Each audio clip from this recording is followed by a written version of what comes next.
Hari Om.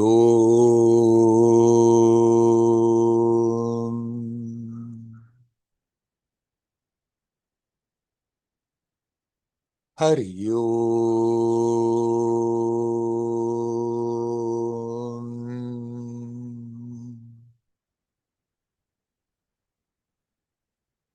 Hari Om.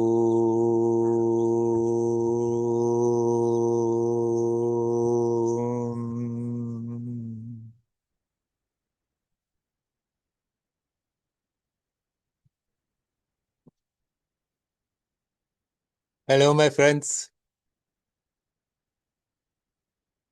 Let's talk about energy.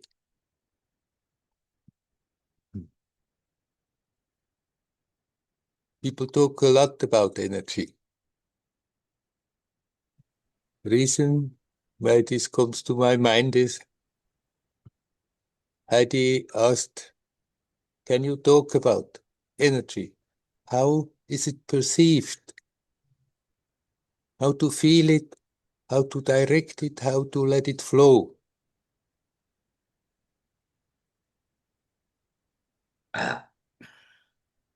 And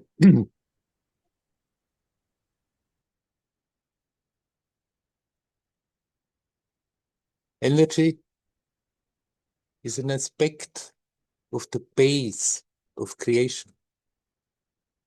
There is consciousness and love also. But whatever is appearing is based on that flow of energy.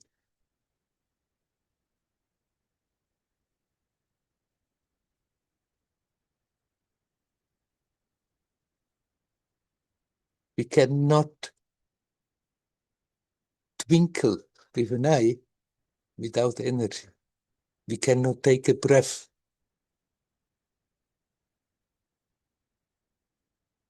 Consciousness is also needed. It's the pure consciousness, the pure love, the pure energy is the base. Three aspects of that same base.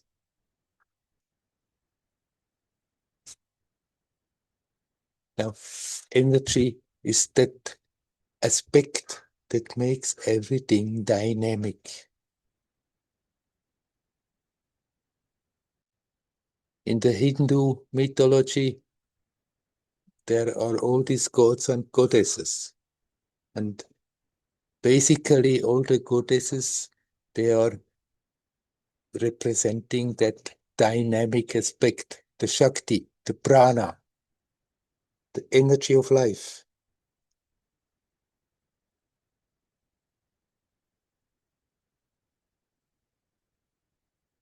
Every thought, every feeling is based on the current of energy.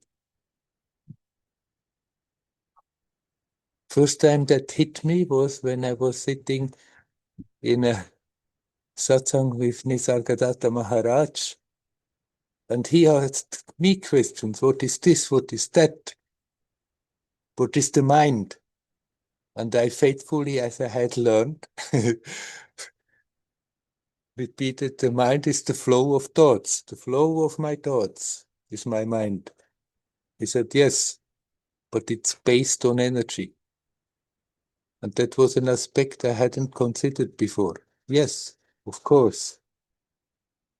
Without energy, there is not only no physical action, there is no mental action. There is no experience. There's no feeling. But we are not aware most of the time of that energy. Okay, people know today I'm feeling a bit more energetic. Today I'm feeling less energetic, feeling rather down. No, today I'm full of enthusiasm. But that continuous working, that continuous presence of energy mostly escapes us completely. Now, how can we feel that energy is one part of the question. There are different methods where we can familiarize ourselves, with which we can familiarize with the energy. Every conscious movement can help us. Tai Chi, for example, is totally based not simply learning some postures, some moves, a, a chain of moves, but through those moves, learn to look, to perceive what one feels. First, it's just maybe the feeling of physicality, if one puts the attention on it, but if one practices and goes on, one becomes aware, behind that there is something subtler, something stronger, something that flows continuously. Aikido basically should be for that. Of course, then people are having demonstrations and it's all about doing it perfect, but basically it's to what the Japanese call learn to feel the key. When you learn to feel the key, you feel the connection with everything. Yoga exercises help very much to become more aware of the flow of energy in the body. And then, especially in the yoga tradition, there is the pranayama. There are all kinds of pranayamas. Many of them are basically taught to make the body healthier.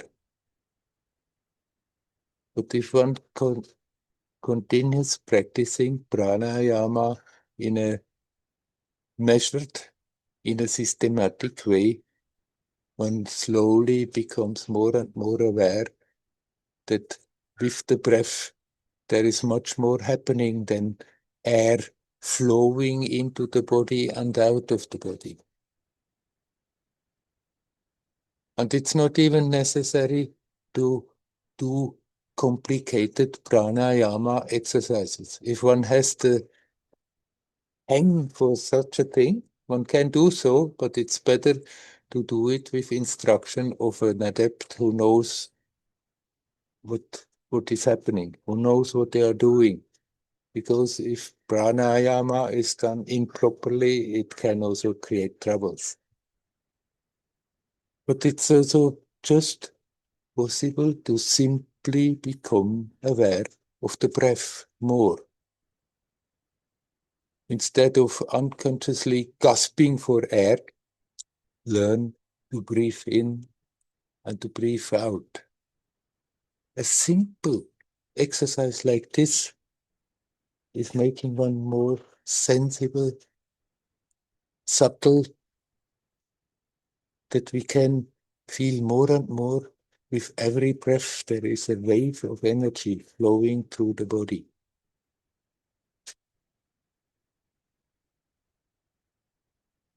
It's one approach to become self-aware, to focus on energy. I remember once I sat in a satsang with another teacher,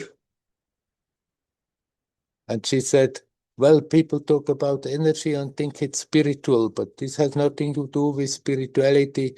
People think when they are doing Reiki, that's spiritual. Of course, she's right. Practicing Reiki is not particularly spiritual. It's a gift some people have more than others. Everybody has it a little. If you put the hand on somebody, that energy can flow.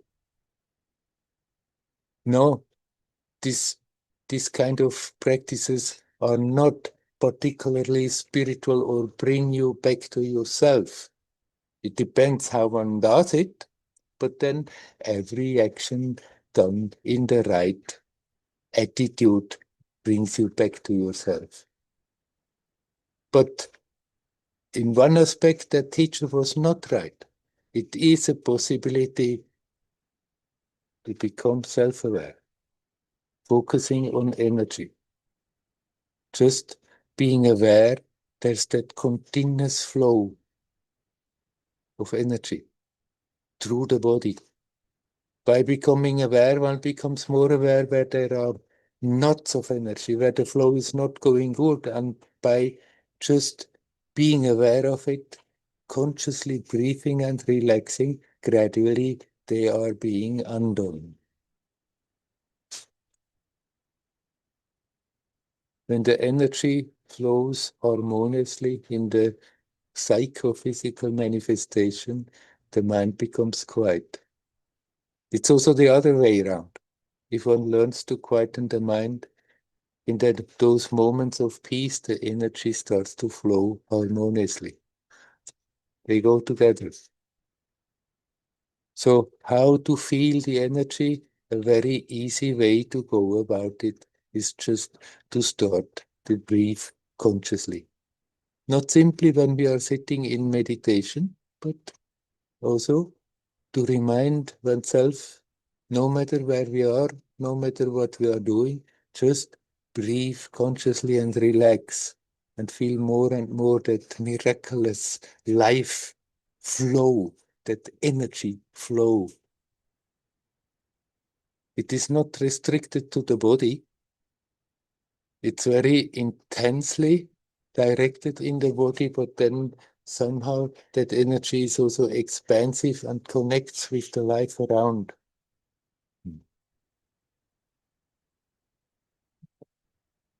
Now, the question also, part of the question was how to direct the energy. We can just be satisfied by feeling the energy and relax and then let it do its own work. But it is also possible to kindle the intensity by consciously directing the energy. People who work with Kundalini try to drive that energy up the spine with all kinds of exercises. I wouldn't necessarily recommend that, except if one, again, if one is with a teacher who knows exactly what they are doing. But for oneself, one can do a very gentle exercise like this. You breathe out, and there you are at the base of the spine with your attention. And while breathing in, you flow up along the spine, up to the top of the head. And then while breathing out, you gently flow down again in the body. It's a very calming exercise and harmless, and yet effective. Just breathing in, flow up in the body from the bottom of the spine up to the top of the head. Breathe out and flow down, down to the base of the spine. Simple. Anybody can try that. Anybody will become aware. With a little practice, one starts to feel a gentle current. Better and better. The more Taoist way is not going up and down, but making it into a circle. Like with the in-breath, go up at the back of your body, and with the out-breathing, flow down in front of the body. That's a little circle, and then there is the big circle that includes the legs. If one wants to, if one feels like doing so, one can do this kind of energy exercises to learn to direct the energy. if there is not that desire to do so, if one doesn't have a special affinity to learn to do this kind of energy movement, just breathing consciously and relaxing and feeling more and more the flow of energy and then let it take its own course is perfectly all right.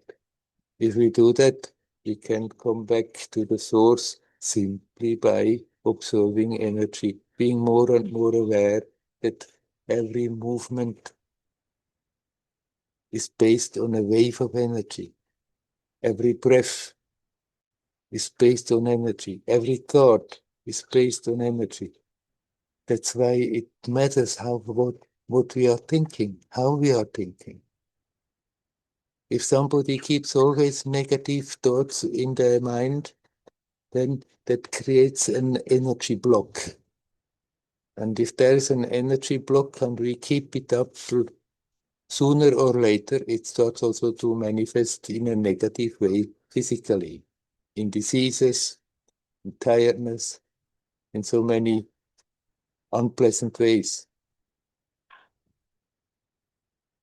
But if we learn to be at least neutral, we don't have to always artificially try to be positive, but to be detached and relaxed, then the energy flow is also harmonious. Every thought is based on energy. The emotions are very strongly a manifestation of energy, the prana.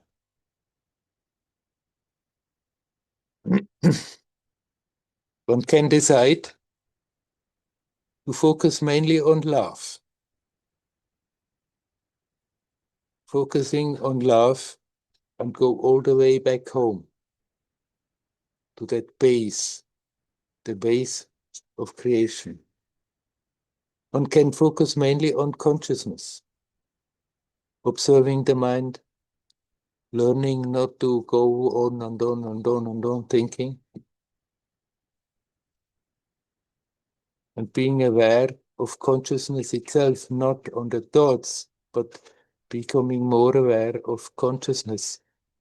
Consciousness that is there also when there are no thoughts. Can go all the way back to the base, to that which makes all this possible.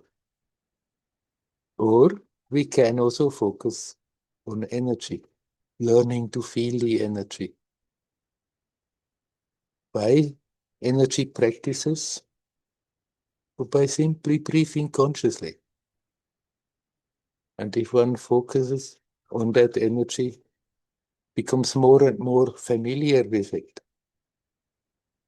and go all the way back home to that base, that which makes the whole experience possible. Even Nisargadatta, who was astounded at writing, towards the end of his life, he was talking a lot about prana. Some people recorded it in their books, some didn't. But somehow, he said, somehow we have to make friends with that life force, with the Divine Mother, with the Shakti.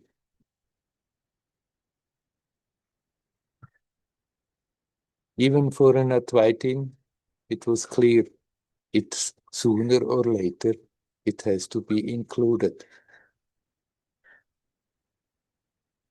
Sooner or later, love has to be included. Sooner or later, we have to put the attention on consciousness too. They flow together. But we can start out focusing mainly on one, and then the others will start to flow in by themselves, if it really goes deeper. If that is not happening, our practice remains superficial. Our experience, our thinking, our acting remains superficial.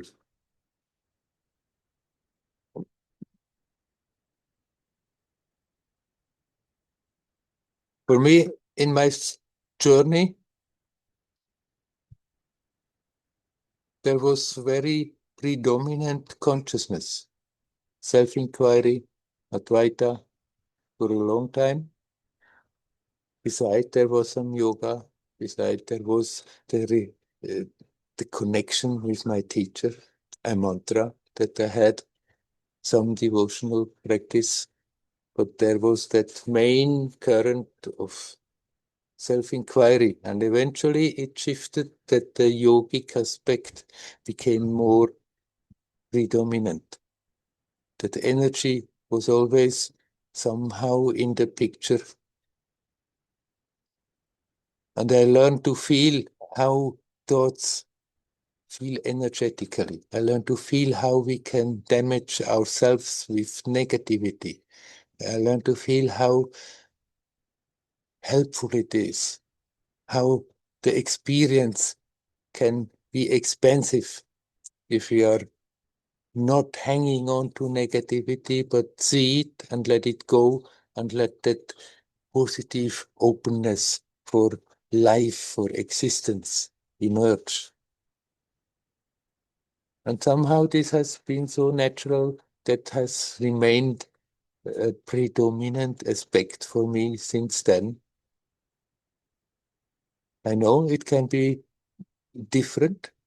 This is one way to go about it. Some teachers talk only about love, and they are right. Love is enough. Not remaining emotional, but becoming more and more aware of that real love, that which connects everything, that which is aware that there is no separation. Or you can just focus on consciousness, see what's going on in the conscious aspect of consciousness, learn to let that go, learn to be at ease, at peace, and then become aware there is much more than the conscious aspect of consciousness. There is consciousness all the time, everywhere.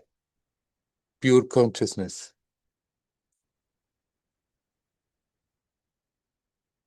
We can also combine it. Sooner or later, it will combine automatically. We can, from the beginning, combine a practice of love, of consciousness, of energy, or two aspects of it. But if we are sincere, we can also just pick out one aspect mainly and just sincerely focus on it. And when the experience go deeper, the others also simply come along with it. And it becomes harmonious in all the three, harmonious in all the three aspects.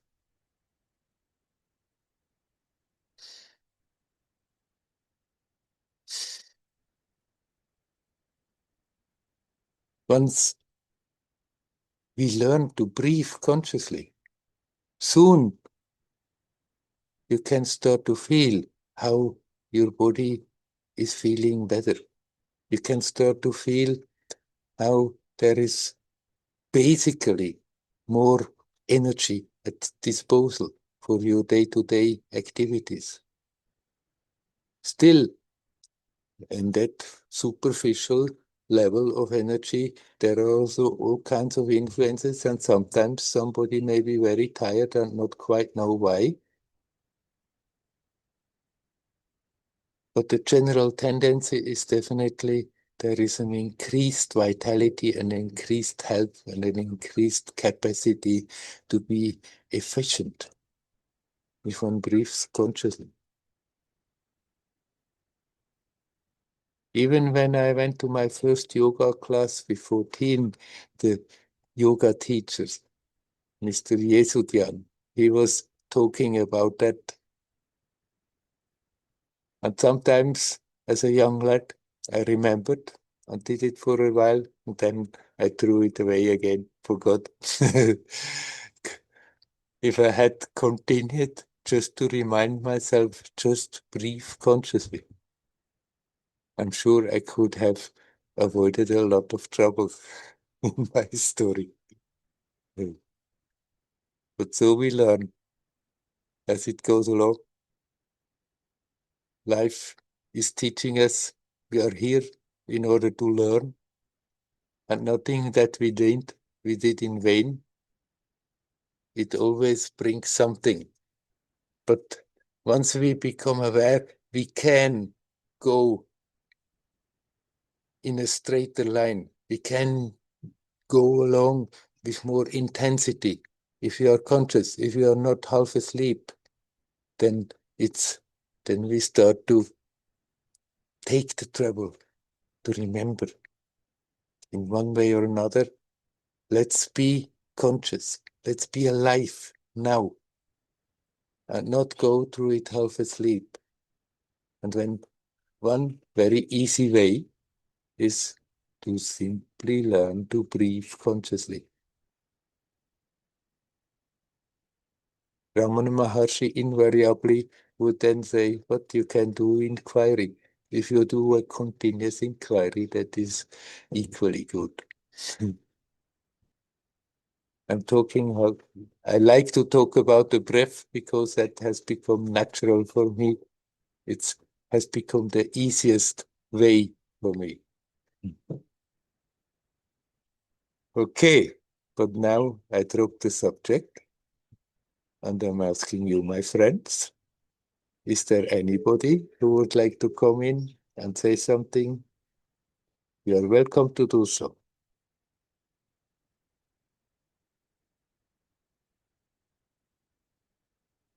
Hello. Hello, Lila. Yeah, that was perfect for me, what you've just described. I would love to listen to it again and again. So I came with a question about these days here. Tension is high. I live on high state of tension most of the time. Um, but there isn't always something happening. It's more based on what has been happening and worry about the next thing that may Sorry, happen. just that I understand properly. Are you talking a high state of tension in your experience, or in what is happening around? No, now I'm talking about myself. Yes, okay.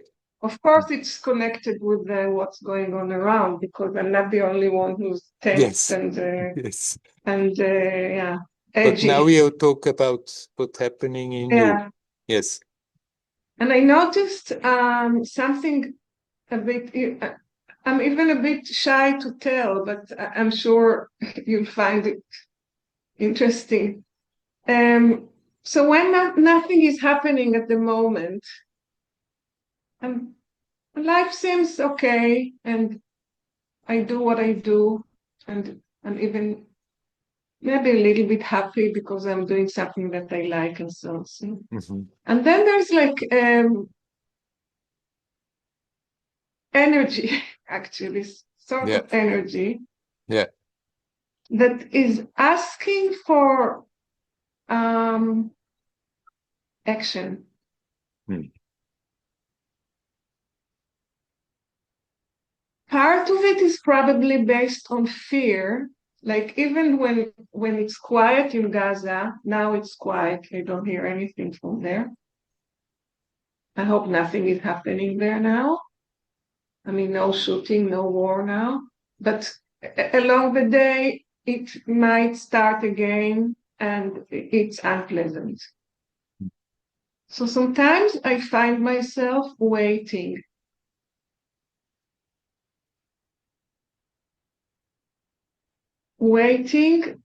for that to happen as if no, I will say, but I'm not sure, like as if I need something to justify my my disposition, my state, mental, emotional, physical state. I think I made it clear. Yes. Have I? Right. Right. Now what to do with it is basically the, the question. Huh? Once I notice it, it's of course it's better, but still it's very unpleasant to realize, to feel that I can't just take things as they are in a way. I mean, it's quiet now, so relax. Why are you making up? Right. Yeah. Yes. And it's not surprising that if a state of inattention has been slowly building up and then you start to observe and you become aware of it, that it's not immediately just disappearing. But still, once you are aware of it, and then you are not doing things and thinking things and uh, acting in such a way that it's getting worse, but you rather open up to relax, then at least it stops getting worse. It's not more building up. And if you continue that clarity and that observation and relax as good as you can, gradually it's also coming down. You're calming down. You're feeling more and more at ease again. Very much connected with when we see it, that we are not being pulled then into stories again with it, but if possible, remain in that observing position and learn to relax. And there it helps that you just relax on all the levels and you relax first your body as good as you can. And even if you give the impulse relax and you feel it's not quite relaxing, still it makes a difference. A little relaxation is there, even if you give the impulse and then you feel, but okay, I say to myself, relax, but I don't feel it's relaxing much.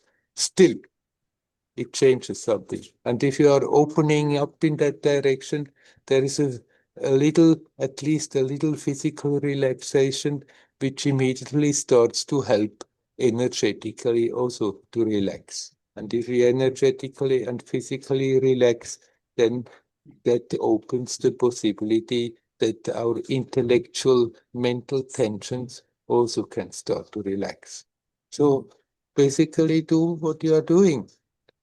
As you basically gave you already the answer by saying, yes, when I observe, then it's getting less. Observe, encourage yourself to continue observe and just consciously add that aspect, observe and relax.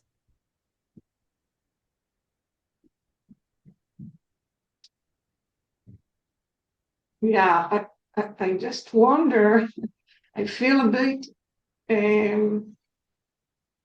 ashamed, or I judge myself, because it's like when I have a pain, sometimes I will take a tablet to stop the pain, and then I will find myself waiting for the pain again. When would I have to take another tablet, or will I be able to, or maybe it will not start again?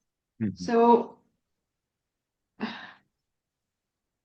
it's kind of a pattern, I guess, and I feel just a bit, I wouldn't say ashamed, but I just wonder if it's a natural thing when when one lives in for such a long time in high tension, and everybody around, and yeah. So it's yeah, just like I feel, yeah, ashamed that it's happening like that, waiting for the tension to come back. Yes, Because somehow. otherwise it doesn't. Because otherwise it feels, it doesn't make sense. Just living like, okay. Right, that's that's what the mind can produce, these kind of ideas, these kind of feelings. Taking as if it was not quite ethical to relax in the midst of a situation of tensions. We have to be tense, we have to be solidary with everybody else around. How can I just feel okay and feel feel relaxed in the midst of it? And then, but then on the other hand, yes, when you observe yourself and you see all the tensions, there can come a feeling of shame that why is it happening to me? So the mind is capable, we are capable of always sabotaging ourselves no matter what. Yeah, I see. Yeah. First of all, you can intellectually understand and convince yourself there is no special honor in keeping up a state of tension. We are not helping anyone. We are not being solidary with anyone.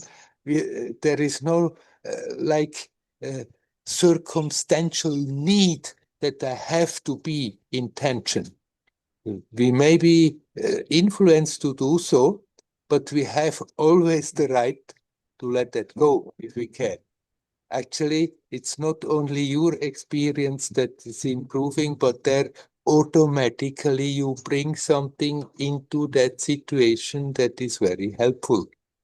So never feel shy to let go because that of the feeling after that I'm not in solidarity with those around. But I know this is a pattern that is easily put into us, and it's not so easy to let it go. There was a period when in my story, I myself put myself into tension a lot. I want something. But then when I started to understand that this is nonsense and started to relax, it was also like, hey, how can I just start to feel okay? This is something is wrong. I must push myself in a state of not being okay in order to be sincere or something like that, which is complete nonsense. It is the mind can produce that. Of course, that doesn't mean that we become like dull and just shut down. But we can learn to be at ease, can learn to be relaxed and to be very alert and sharp. And that is not anything wrong, in contrary. That's the best, the direction that we should take, the best state of mind to open up, to really go back to the truth, to the essence. And we don't help anyone by keeping ourselves in tensions. If people are all tense, then if we are also keeping ourselves in tension, we're just adding more tension to the situation. But if there are people around and they are all upset and tense, and somehow you manage to let go and be relaxed in the midst of it, it's like you become a source of inspiration for the others on an energetic level without them necessarily being aware of it. But that they also have it, that it's for them also made a bit easier to let go if they are ready to let go. Yeah. Yeah, that really makes sense, and it's great because it really touches one of the elements in what is happening in the Israeli society Mm. altogether. And thank you very much. It's really, yeah, it was good to hear. Everyone who is living consciously, everyone who is really opening up to not keep up that tension and that fear and all those emotions that are going on so rampant, but to let them go and to come back to that state of silence, of ease and peace. Everyone is contributing very much that it is possible that the situation can change. Yeah. Okay, Werner. Shall we leave it at that? Yeah, Hari yeah. Om, Hari Om. Thank you. You're welcome.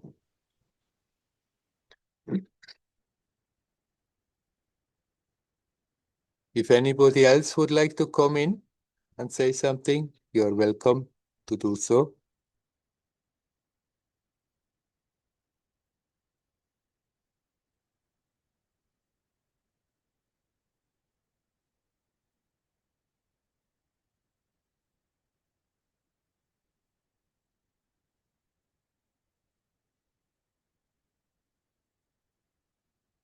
Dale, you want to say something?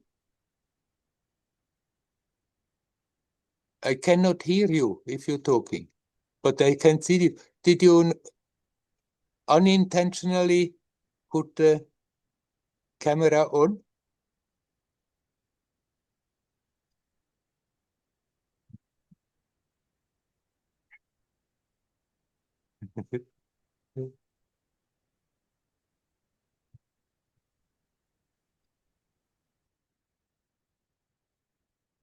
Oh, okay. It seems Dale, I saw his picture, but he doesn't want to talk. Is there anybody else who would like to come in?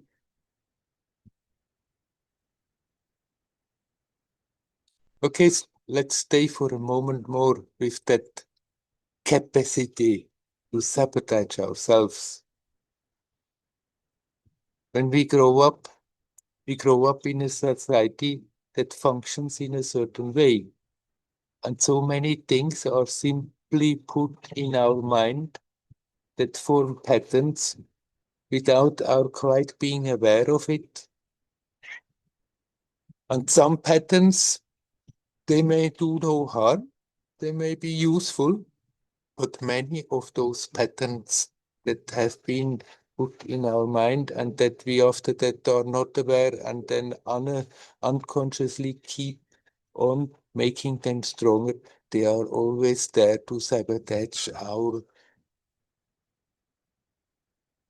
inner beauty, to manifest itself, to sabotage that we are really consciously connecting with that divinity that is there waiting to express itself. And we can feel guilty for any damn thing simply because we have learned to do so.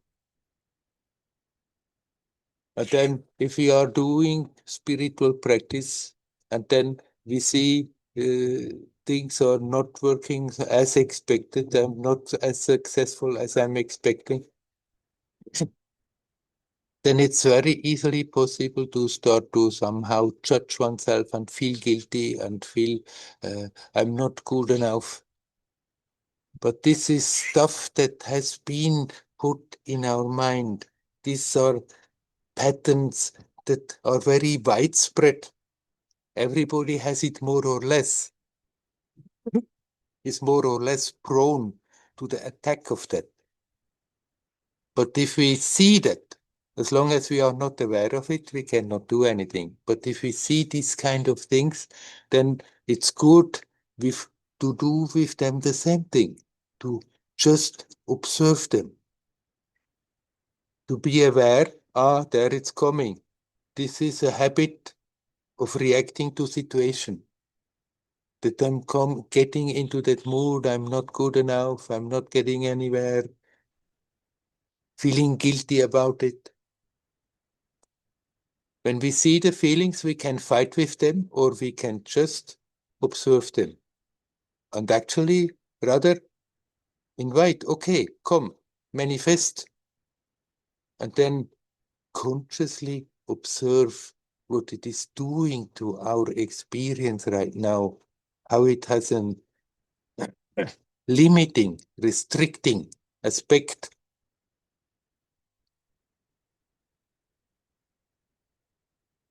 How it's also a part of the me personality that doesn't really want to change, but keep the old story going simply because it's known, simply because it's familiar. A fear of what is happening if we let that go.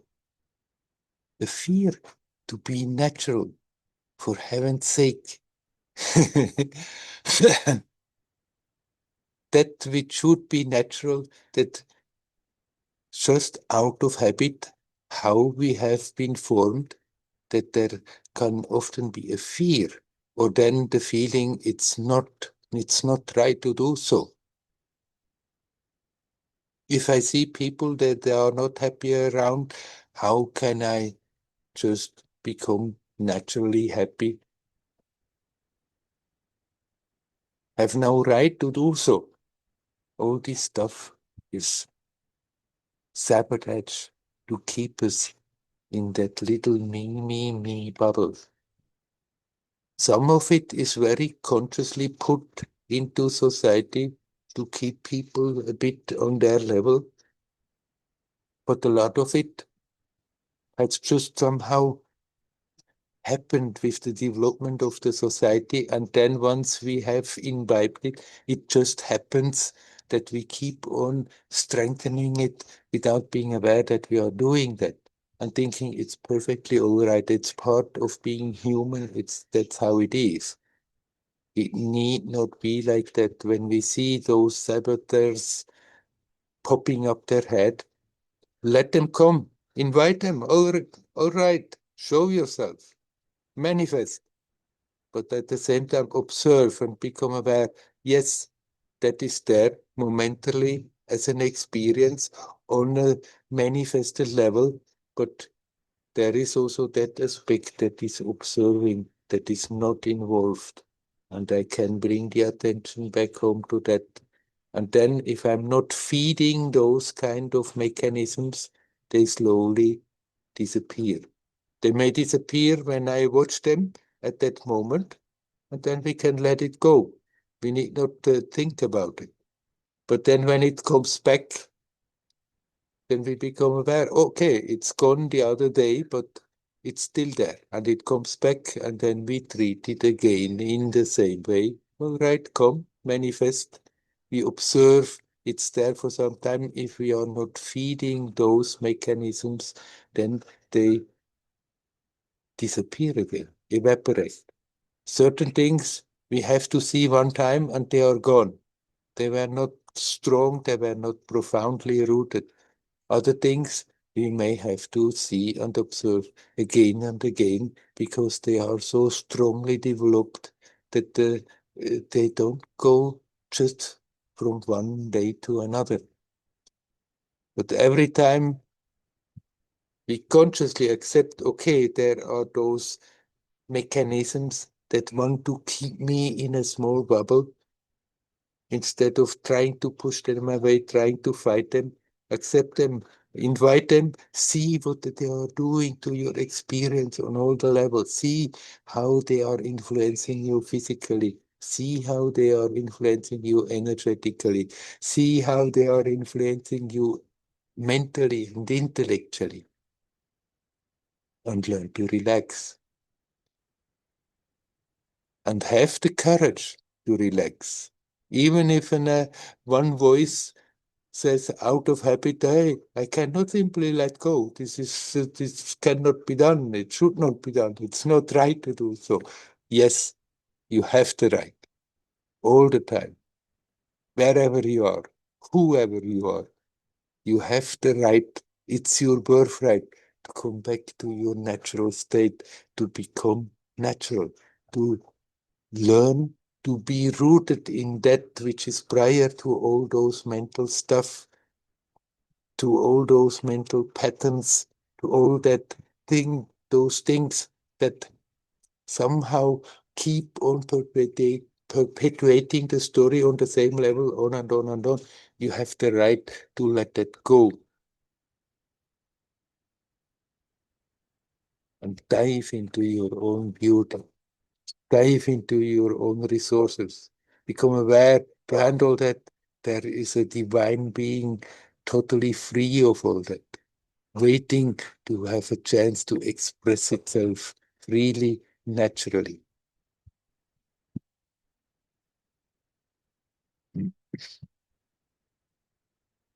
Okay. Is by now somebody there who would like to come and say something? You're welcome to come in.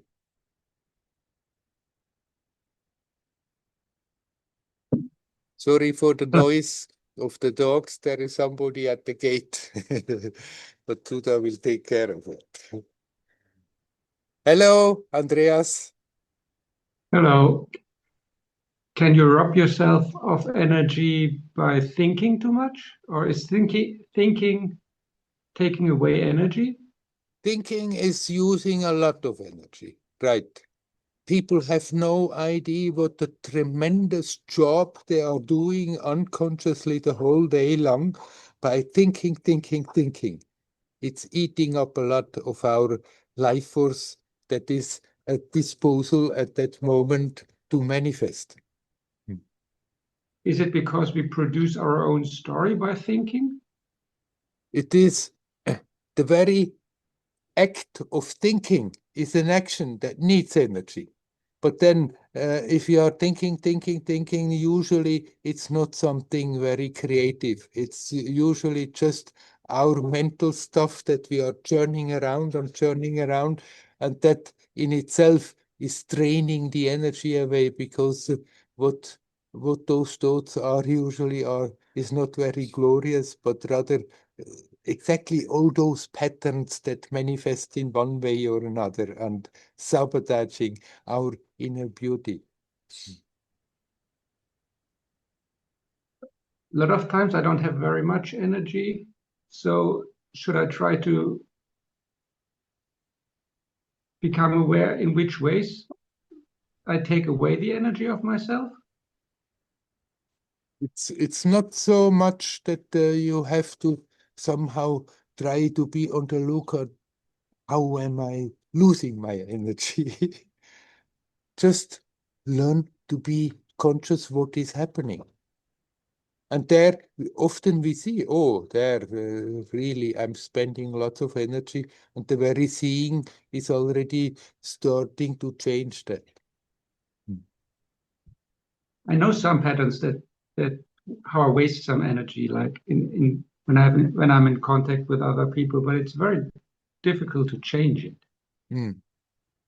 Difficult is not impossible. If we see there are certain patterns that somehow they are unhealthy, then we can intend that we want to change them. And then we come in the situation, and then in spite of the intent, it's still manifesting. And there we can make two things. We can do two things. Either we can start to judge ourselves and lament about the situation and how useless I am, that I'm not, in spite of better knowing, still I'm falling in that trap.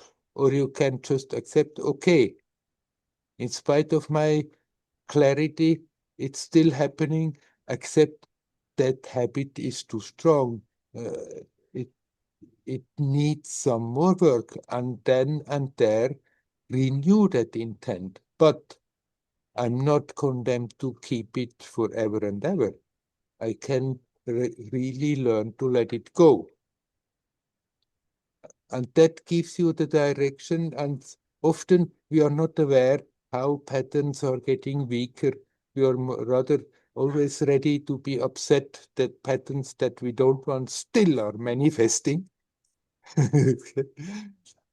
But then you can just, whenever it happens, be careful that after the situation, we are not holding it in the mind and keep on doing the same thing over and over.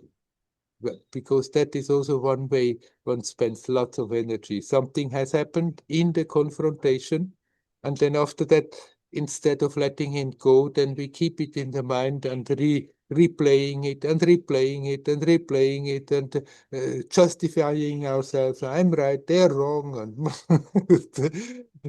And all those mechanisms, they can really eat up our life force. So even if it has happened, then okay, so what has happened got me again, but now I need not hold on to. And now I can renew that intent. I want to free myself of that. It's not necessary that I hold on to.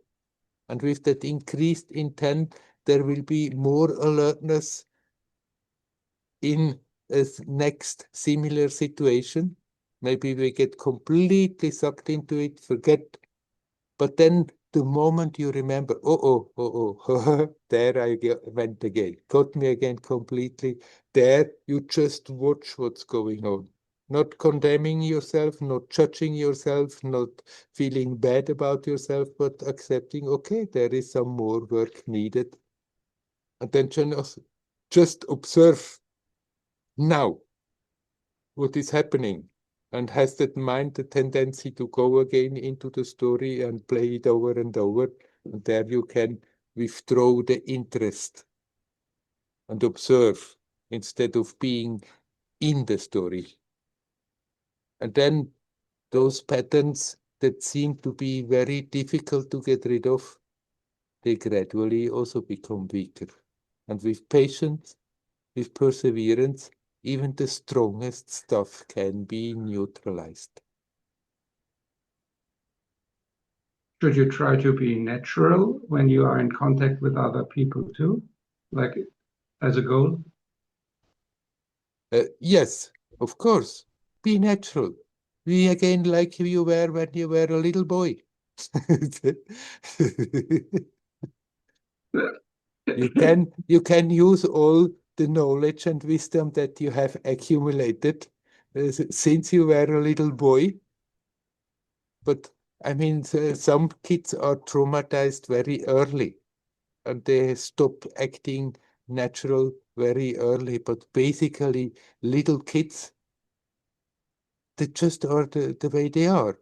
And they go into situation not always wondering what should I do, that I'm right or wrong something, but they go just naturally into situations.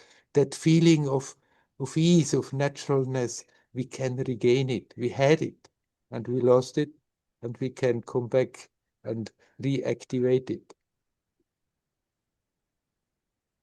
Can you say something about the connection between joy and like needs in regards to energy?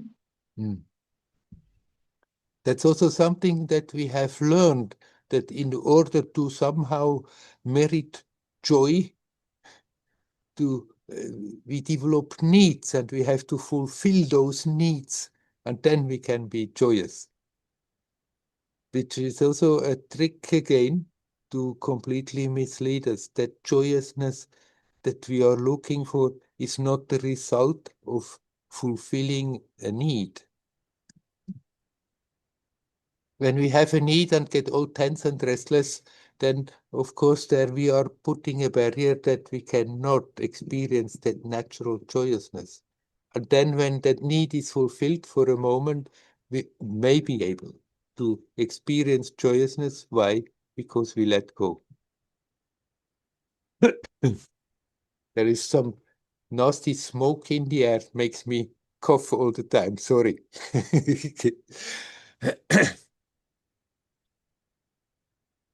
That joyousness comes out of ourselves. It's not the result of a need fulfilled, but the need fulfilled may make it possible at that moment to connect with that joyousness, because when the need is fulfilled, then we relax. For a moment, we are not torturing ourselves and think I should do this in order to be happy, I should do that, or this should be different, or that should be different. When a need is fulfilled for a moment, one is relaxing.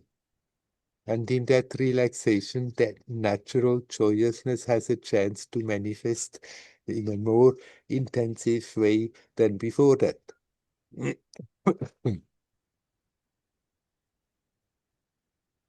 So that belief, if we don't question it, that I need this, I need that, I need so many things in order to be happy, in order to have access to that joyousness, that is an illusion. That belief is an illusion. I don't need all those things. Nothing wrong in course of the process if I fulfill this desire, if I fulfill that desire. But to make my well-being dependent on that, that is an illusion. If we learn to relax, like when we fulfill a need, to just relax, to let go, we become aware we can access that source of joyousness, of happiness all the time. It's there for the asking, if we just look in the right direction. And you asked in connection with energy, of course, struggling to fulfill needs is usually quite a job to be able to until that it's possible to fulfill that need. So we have to invest a lot of energy after that for a moment we can enjoy the fruit of it. That for a moment after that we are capable of letting go and connecting with that joyousness of existence. But the more you become aware, all I need to do is learn to let go, like what I unconsciously do to some extent when I fulfill a desire, when I fulfill a need. We can consciously learn to let go like this. And the more we are doing so, the more we become aware that joyousness is always available. It's not absent sometimes. We just are not aware of it. And the more we are capable of connecting with that joyousness of existence, the more also actually it in itself becomes a source of energy, a source of vitality, a source of inspiration that, if necessary, we can be very active, but if not necessary, we can also just be totally quiet and let that joyousness and that energy and that consciousness simply expand.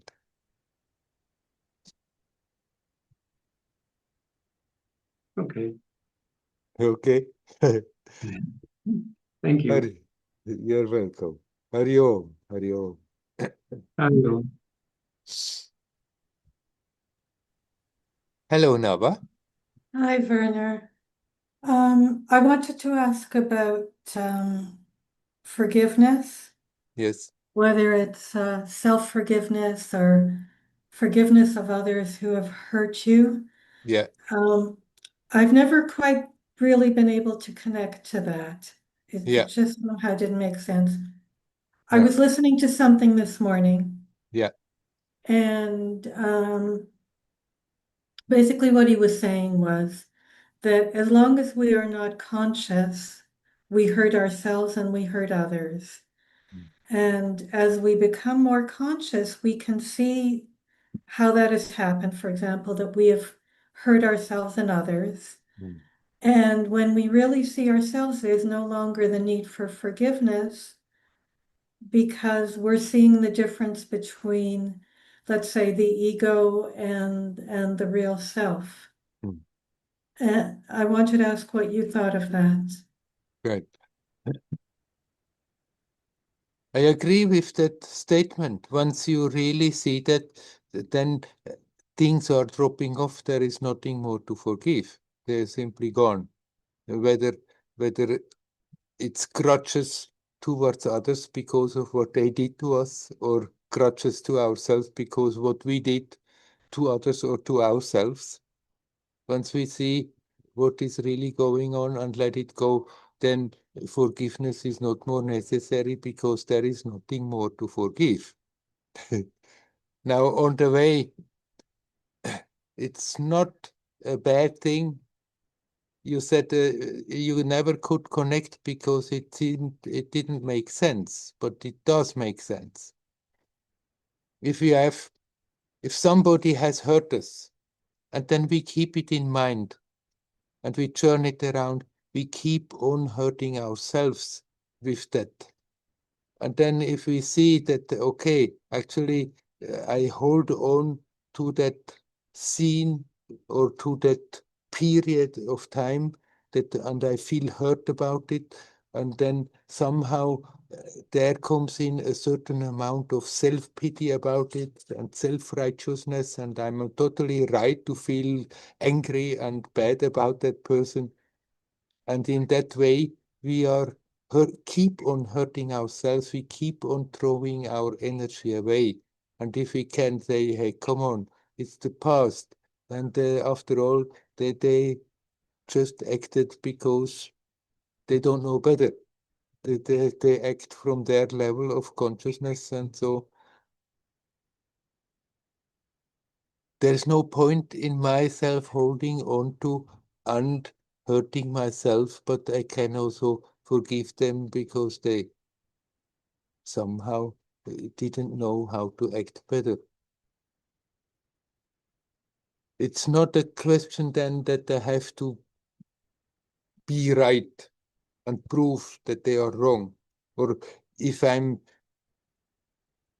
doing that to myself, if I keep on judging myself, then I can see the situation and see, okay, there it was not so glorious what I did there. Maybe I have overreacted. This thing I did, that thing I did. Sometimes I may have hurt people. It's the past, and I learned a lesson, and now I need not hurt myself with it any longer. And then that forgiveness is very helpful. That you just say, okay, I learned the lesson, but it's the past, and I'm not holding on to the past. It's not a moral story. It's something that that forgiveness is more that we open up to the capacity and learn to let go. I've had much more difficulty forgiving myself for the harm I've done Yes. over the years. And I've been struggling with that for a long time. And I couldn't say it was the past, it just didn't work. And I think when I was dealing with forgiveness, I was still very involved with it. And I've made amends, I've done everything that's possible, and it wasn't helping. And somehow hearing this, that I really wasn't aware of what I was doing, somehow has helped me separate from it in a way that dealing with forgiveness has not. Yeah. I understand that there are people who also have done me great harm, and it was somehow easier to see that they didn't intend to, but they were just totally on the wrong track. Right. And so anyway, somehow there's been a greater separation, just seeing that when we do things that are harmful, we're not aware. Yes. Because nobody's setting out to hurt anybody. No. It's It's not not natural. what happened. It's not natural. No, it's not. And it's not what we intend, but we're Yes. just so blind sometimes Yes. that these things happen. Right. Okay, if the expression forgiveness is not appealing to you, if you forgive and what you describe, actually it's the same. Becoming aware. At that moment, I was just not conscious enough to see that. And then that's a reason to let it go. And that's what I would call you forgive yourself. But you need not use the word. You can also just accept, okay, this was out of ignorance that it has happened. And so then there is no need of keeping it there as something that keeps on hurting and paining and is a weight that I'm carrying on, because this is again out of ignorance if I'm doing that. If I see, all right, there that my consciousness was caught up in that position, and from there I acted, and it was not harmonious how I acted, then now I need not act like this. And then I can let it go. Except at that time, I just didn't know better, or the other guy didn't know better who was hurting me. Mhm. Yeah. Yeah, it helps to know that I could never do those things again. Yes. Okay, if you talk about forgiveness that way, fair enough, then I can. Yes, it's not something, it's not kind of a moral rule that we have to develop forgiveness in order to be a good person, but forgiveness basically means nothing else but seeing what we are holding on to and developing that capacity to let it go. Yeah. Yes. And Thank then, you. of course, that other teacher is right. Once that stuff is dropped, what's the need for any forgiveness? There's nothing to forgive there. Right, right. Yeah. Yeah, yeah. It's seeing yourself and seeing someone else in Mhm. a different way. Yes. Yeah, Mm. yeah. Good. Good. Very good. Thank you. You're welcome. Hari Om. Hari Om.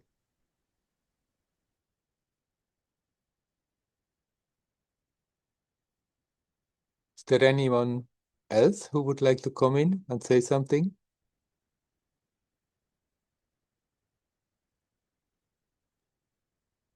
Oh, Werner, I want to try again. Now I can hear you. Yes.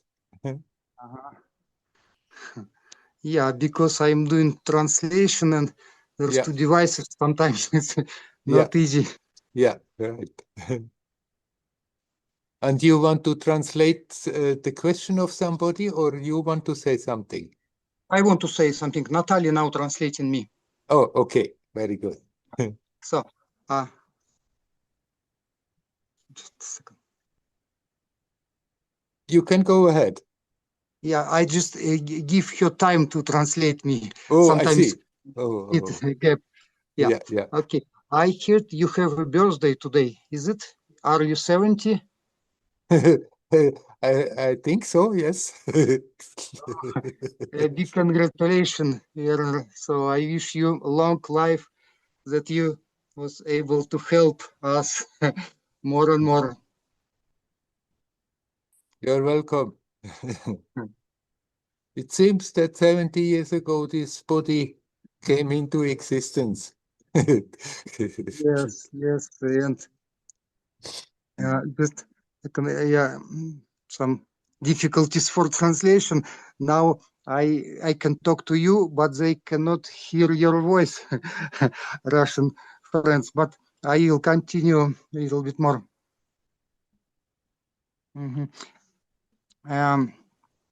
And coincidentally, today, Hare Krishna people congratulate Krishna birthday.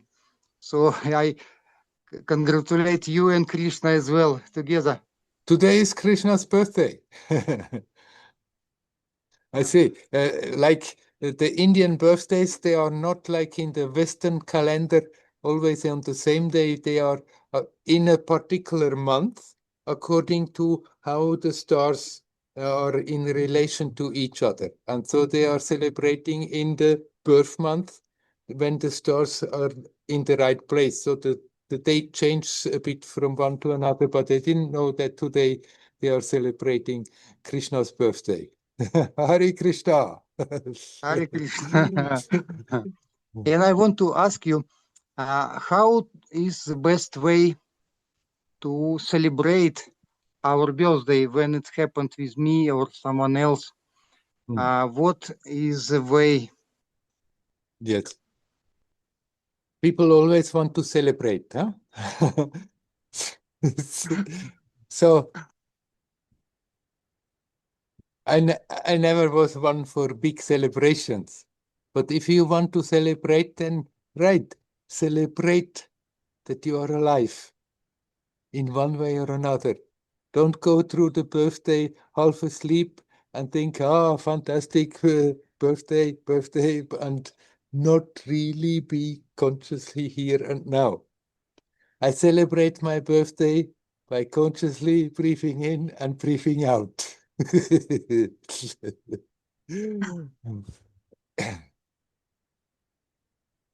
It's a good moment to a little introspect. Birthday tells us again, okay, time and space, they are changing all the time. The current of time is going on and on and on. And we have come here, we have dived into this mad time-space continuum in order to learn, in order to have the capacity, the possibility to have experiences, to learn, to grow, to outgrow. And so I think a birthday is a good moment to reflect on that I'm not, the time is going and going and going all the time. So it's good to reflect and remind oneself, let me not just spend my time unconsciously. Birthday should be an inspiration to remind yourself to live consciously, to remind yourself why you have come here into this world, not to get lost in my little day-to-day problems, but deal with the day-to-day problems and in course of the process, learn to become more conscious. So if we celebrate birthday like this, then that celebration, the birthday has meaning. Then to remind ourselves not to spend this time in vain. I mean, sooner or later, everybody learns, but if we are going about it very unconsciously, it's a very roundabout way all the time, very slow and often very painful. So a birthday is a good moment to remind oneself, okay, let me be conscious here now. See how the time is passing, but here I am, that aspect that is not moving. Learn to live from that perspective and bring that into your new year that starts, and keep that alertness up as good as you can.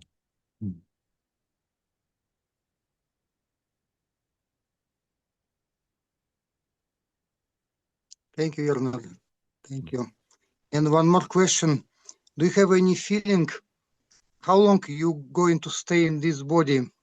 How much we can rely on you?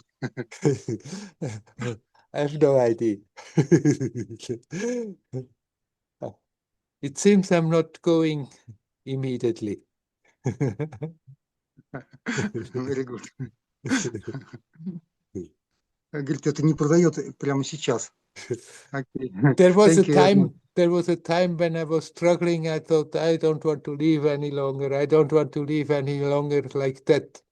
And once all that struggle dropped, there was a short period I felt, I can also somehow extend my life indefinitely and live for a long, long time. And then that also disappeared. And now I'm just going from day to day. And then we'll see.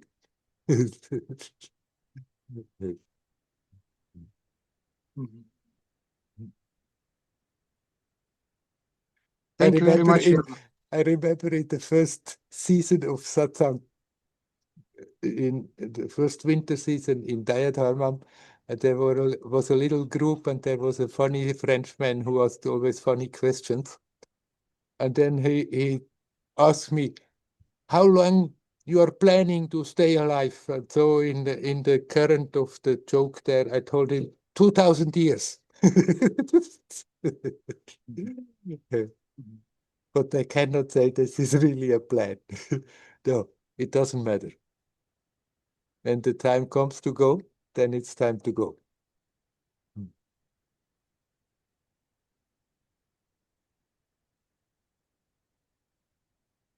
Thank you, Werner. Thank you very much. You're welcome. Hari Om. Hari Om. Hari Om.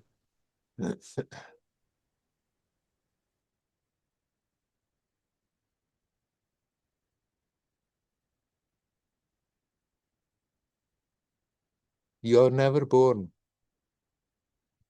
You will never die.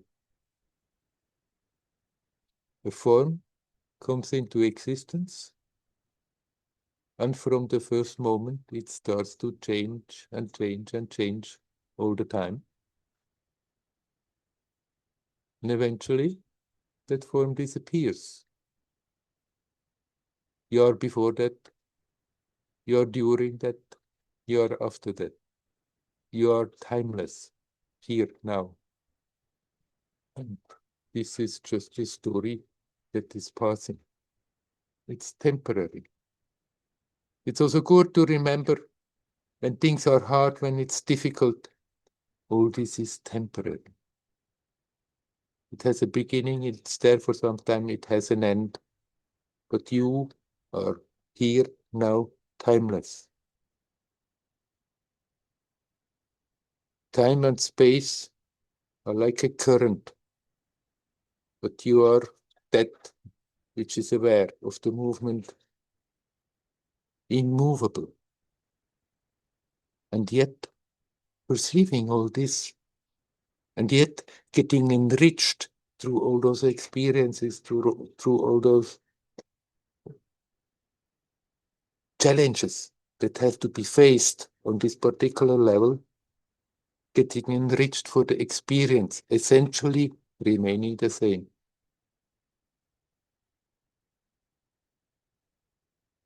But it's good to remember also, this is temporary. It's momentary. Every situation is momentary. The current of situations, it's temporary. Sometimes it's easy, sometimes it's nice, and sometimes it's very difficult, but we can remember also in difficult situations, it's a temporary story. That which matters is not affected. It comes, it's there for some time, it goes. We need not take our role so serious. We need not take our so-called our story so serious.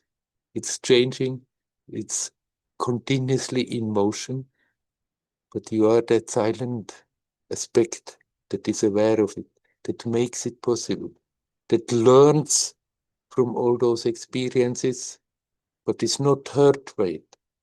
It's not destroyed or affected. Some people are out now trying to destroy the essence of people. They can't. We can create a lot of trouble. We can destroy the body. We can psychologically create a lot of trouble, but the essence cannot be touched. You are that essence timelessly now. And in front of you, like a river, time is passing. The things are happening. You play your role in it. At the same time, what you are is not really incarnated in the world. You are not incarnated. You don't have a birthday. You don't have a death date. You are before time. And time, in the time, there a role starts. It's there for some time, then the role is over. But you are prior to that. Make that in your home. You are timeless, prior to time, not born and deathless. I wish you all well. Hari Om, Hari Om, Hari Om.